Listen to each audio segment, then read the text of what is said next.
came in originally with his son, and his son is a grown man. Who's just shopping for, a controller. I'm assuming the controller is for him. Son's not really tripping. He's like, oh, okay, I can't return it. It is what it is. And so he goes and he starts looking at the controllers. He's getting ready to buy one. And the dad is like, yeah, nah, man, let me speak to the manager.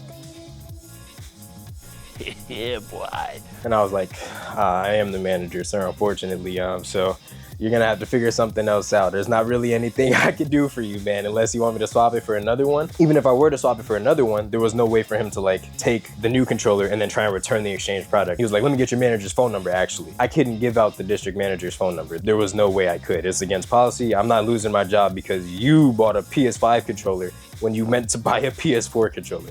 And y'all, there is no way that you accidentally buy a PS5 controller. This is what a PS5 controller box looks like, right? So anyway, he accepts that I can't give him the number. First, he asked for customer services phone number. So I write it down for him on the back of the receipt. He's like, okay, and write your name on there as well. And I write Ansel. He's like, all right, and your last name too. Y'all, the reason that name tags don't show the last name is because we don't have to tell you our last name. Ansel W.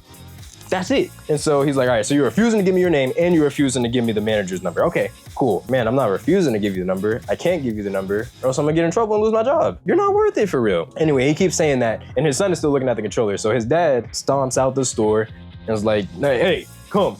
They're not getting our business. And he's like, why are you tripping?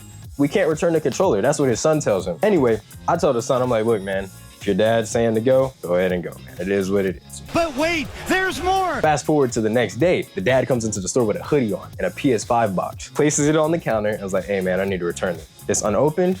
I'm like, cool. I ring it up and I return it for him. And what I'm assuming happens, right, is that he went to my old store location and I know the manager at that store. And I'm assuming the manager, being the nice guy that he is, was like, okay, you know what? Here, I can't give you full credit, but I'll give you a partial credit back and you'll get this amount.